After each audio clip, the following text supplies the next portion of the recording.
Hi everybody, welcome back after a bit of an extended hiatus. I wanted to make a video today talking about some life updates and also a new TBR for October, for Victober. So first off, you'll notice there's a new blank white wall behind me. If you can tell that it's different from the previous white wall that I was filming behind, it's because I moved. So thus no videos in a while. I moved back to Rochester. I've got a new place and it's very brightly lit. I don't even need my ring light. This is all just natural light here. And there's like nothing here right now. So I have a new bookshelf. It's just off camera. That I'm going to be setting up. That'll be a new background, but I have not done that yet. I'm just waiting for the gas to get turned on still so I can cook. I've got all kinds of furniture to set up. My books are in all kinds of piles. Half of my life is in like a box or a bag right now. But I wanted to make a video because it's already 6 days into October, and I planned on making a video for my Victober TBR. Two of the YouTubers that I kind of watch regularly, Kate from Books and Things and also Lucy the Reader, are two of the co-hosts, and so I watch their videos pretty regularly. And the third co-host is Kate Howe, that I don't really watch regularly, but I think I might be subscribed to her channel. Like when I first heard about Victober, like I subscribed. And so they've put forth some challenges on Victober, which is like a Victorian read-along challenge during the month of October. And since we're 6 days into it, I figured I might as well get to it already. So each one of the co-hosts has a challenge, and then there was a reader's challenge, and then like a general challenge, and then a read-along. But I concocted a scheme by which I can count books for multiple challenges and like only end up with like 3 books on my TBR. Smart. See what I did there? So, without further ado, the first book on my TBR is Shirley by Charlotte Bronte, not one of the other Brontes as I sometimes claim. This is the read-along that's going on in Goodreads for the month. There's 37 chapters to this book, so it kind of is like one a day, and I'm pretty much caught up with that. I'm like 100 pages in, and it's like day 6. There's a couple days where there's multiple chapters in the read-along. I've been reading this. I've been keeping up on this. And this, for me, is counting towards not just the read-along, but also Kate Howe's challenge was to read a book from a favorite Victorian author that's new to you, which I'm going to count this because Jane Eyre is like one of my favorite books, but I have not read any of Charlotte Bronte's other books. So this kind of gives me a good excuse to read another one, which I've always been meaning to do. I've always thought like, well, Jane Eyre was like so amazing. I've got to get around to reading like more Charlotte Bronte, and then I just never have. And that was like at least like 8 years ago, I think, that I read that. In fact, it was 8 years ago because I was an undergrad at Brockport. And it's funny, I was talking to this girl who also like read Jane Eyre at the same time, and we were really connected over Jane Eyre. We even went out on a couple dates, but then she started going out with her ex-boyfriend again and broke my heart. And I thought, well, we'll always have Jane Eyre. So Hannah, if you're watching this, I'm still salty about it. No, I haven't forgiven you at all. This book so far has been pretty much not what I expected. Definitely not the gothic feel of Jane Eyre. It's really been focused more on the male characters so far. I am 100 pages in and we haven't even met or talked about Shirley.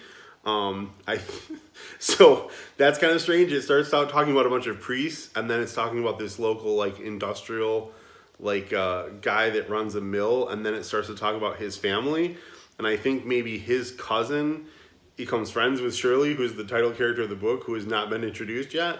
So that's 100 pages into Shirley, but we're going to get through it in the month of October. I'm going to try to follow along on the daily schedule of chapters, but I might try to get ahead because there's only so many books that I can do simultaneously, and some of my other ones you'll see further on the TBR are a little bit spread out too. So surely we're making good progress on this, day 6.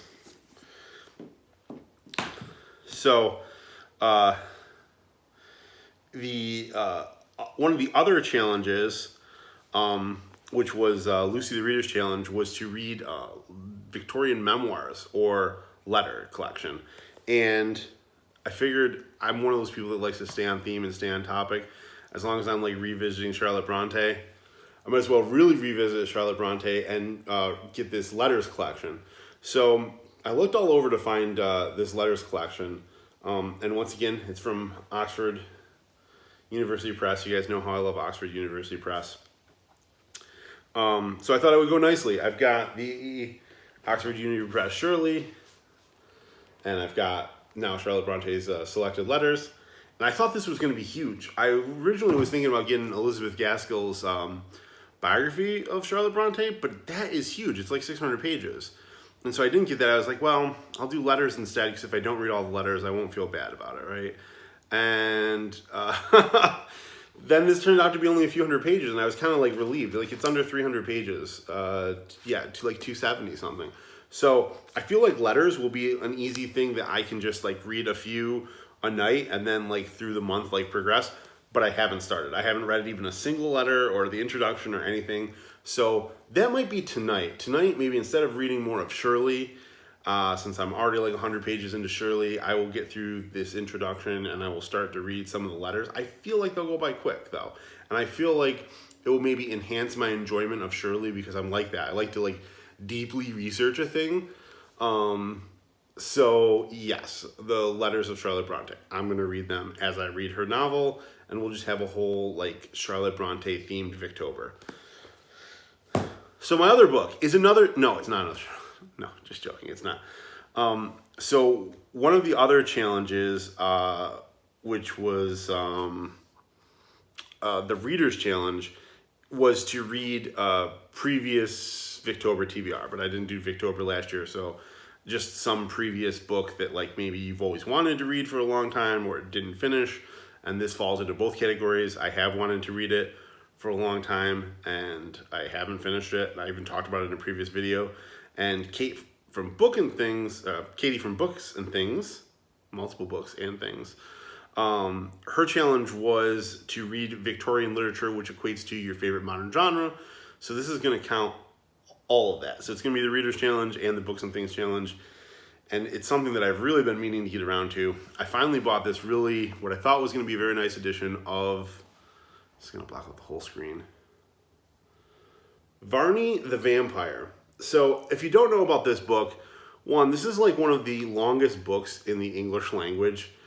It was originally published as a penny dreadful in Victorian England.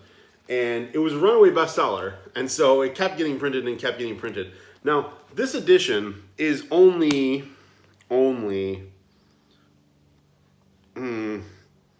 it's only 809 pages. But as you can probably tell by the fact that it's bigger than my head and most of my body, this thing is like a massive tome for some reason. This is the only modern like critical edition, and it's put out by Zitlaw Press before they folded, because they've been out of business for a while. But you can still get this book on Amazon. You can still get like newly printed on demand copies. And this has introduction. It has samples of other penny dreadfuls. It has a corrected text. It has illustrations. It's just a wonderful, wonderful book. But why did they make it so big? Like, just to show the size of it. This isn't even something you can reasonably carry around, even if you're going somewhere for the specific purpose to read. Like, okay, there is an Oxford World Classic compared to it, and that's bigger than most like paperbacks, you know, or and a little bit maybe smaller than most trade paperbacks. But look, I mean, you can fit 3 in there, and then if you look at the width of everything, and then if we just open to, so then imagine you've got the book open. Here's me reading the book. Hello. I mean, I feel like a kid. But then if you look at how much text is on each page, it's like a whole chapter is on a single page. So, and the thing is that the book is gorgeous. Like, the design and everything is wonderful. Like, you know, the paper is great, but I don't know why they made this thing so massive. I would have rather that it was really thick. I would have rather they do like a 1,600 page version of it, because that's kind of the length of what this is. This is more like Les Mis length. It's only an 800 page book because each page is a damn chapter. I don't know what they're thinking. So without complaining more about the size of this book, This is a book which I have started to read multiple times, once on audiobook, once I think on ebook. Now I finally have a print copy. I've given up on it twice. I've read several chapters in, and I've skipped around a little bit. It is a meandering, wandering, strange tale of a man named Varney, who is indeed a vampire. And it travels back and forth in time. Characters appear and disappear out of the story just randomly. Sometimes main characters who have been involved in chapters and chapters and chapters will just walk out of a room, and then just no one will ever talk about them again. I mean, for the rest of the book, for hundreds of pages, they'll never ever be mentioned, and there's no resolution. So if that would drive you crazy, you'd hate this book. However, it is the first full vampire novel in the English language, and it was a massive runaway bestseller as a penny dreadful, which that term gets abused and misused nowadays. What I mean is that when this book was published, it came out one chapter at a time. So one chapter in this is exactly what you would read of Varney at a time. And that chapter would be a chapbook, a cheaply printed, cheaply put together little pamphlet.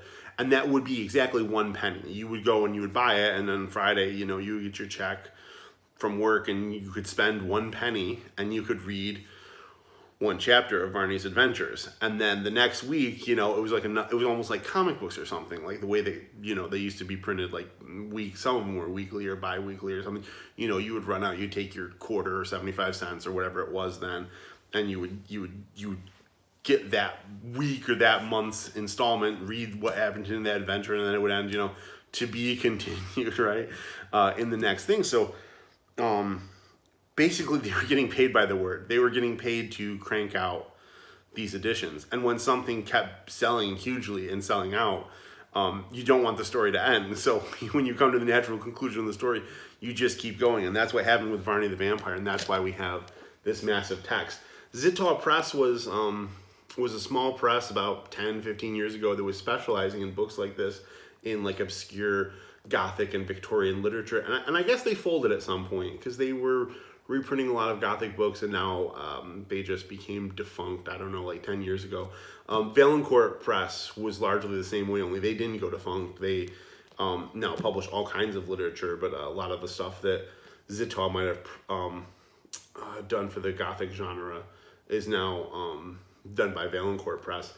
So those are my 3 books for the challenges for Victober. There's one more challenge, which is to read Victorian literature while wearing Victorian clothing or something inspired by Victorians clothing. I don't know about that one. I really don't know. Like, I could get a top hat. I don't know. What do you guys think? The hair is getting really crazy here, and the beard is getting really crazy too.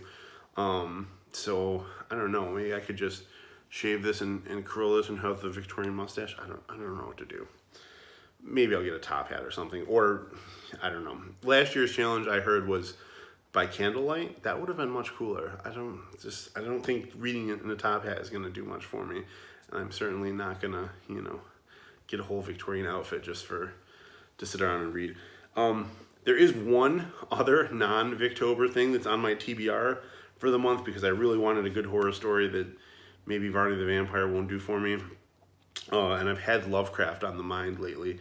So at a local bookstore, I picked this up brand new for like $4. And it is Weird Shadows Over Innsmouth, H.P. Lovecraft and Others. I've already read the H.P. Lovecraft contribution to this, which is just a discarded draft of of Shadows Over Innsmouth. So this is the second book in a series that's edited by Stephen Jones, who's edited some great Lovecraft compilations. And so his first one is just called Shadows Over Innsmouth, which the original Lovecraft story is called The Shadow Over Innsmouth. So in that book, he kind of got these authors to expand on it, and I guess Neil Gaiman and some other people were in the first edition. This is the second one, and there's actually a trilogy. There's actually a third one called Weirder Shadows. So I'm reading the middle book of this short story collection. All of them are by modern authors doing a takeoff from Lovecraft's famous story, The Shadow Over Innsmouth. And if you don't know what The Shadow Over Innsmouth is, basically my plot summary to people that don't know anything about it is a small New England town is basically overtaken by a cult that has sex with fish people. That's the short version of it. All right, they're intermating with these evil fish people, that's it. I mean, really, it's weird. There's these ugly mer creatures. He's not very handsome. And yeah, they're like interbreeding with them and becoming half human, half fish creature hybrids. They worship Dagon. It's one of my favorite stories from Lovecraft. I've read 2 or 3 of the short stories in this so far, and they're kind of hit or miss. I'm 3 stories into this, but once again, this is something that it's got a good like Halloween vibe because it's all about creepy, scaly monsters from the sea and weird happenings going on. Some of them are more or less Lovecraft-ish. Like I said, Lovecraft's discarded draft, some draft version of Shadows Over Innsmouth was in this, and that was interesting to read because I hadn't read it before, and I've read all of his like published fiction and all of his poetry and everything. So Lovecraft Country is hugely popular right now. I'm not into it because the last thing we need is woke Lovecraft.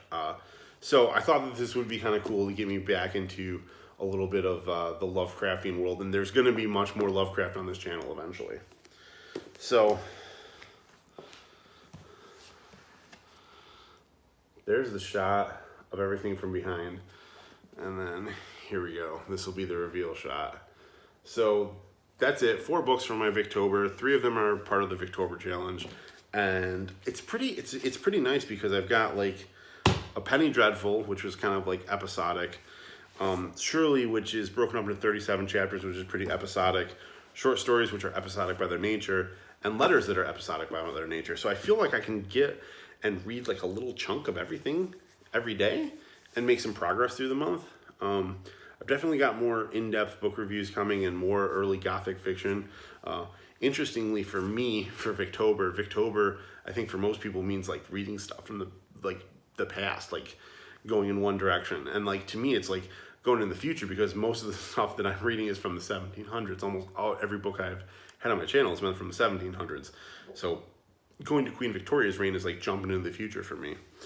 So it's pretty interesting. I'll have some more delayed book reviews from stuff that I read at the old place that I didn't have time to review. Vathic, Edmund Burke, all that stuff is coming in the next few days. Now that I've got my own place, I've got all the time to film these videos and to read. So thanks for listening in, guys. I'm going to be posting more about my Victober read-alongs, and I'll probably do like maybe like a little bit of a reading vlog, like not really going to film myself reading that much, but just like little updates on how I'm doing throughout the month. So like, subscribe, all that stuff, and there are more videos coming on the way. The hiatus for the channel is over, and we're going to get into some spooky reading for October. Thanks for watching, guys, and have a great day. Bye.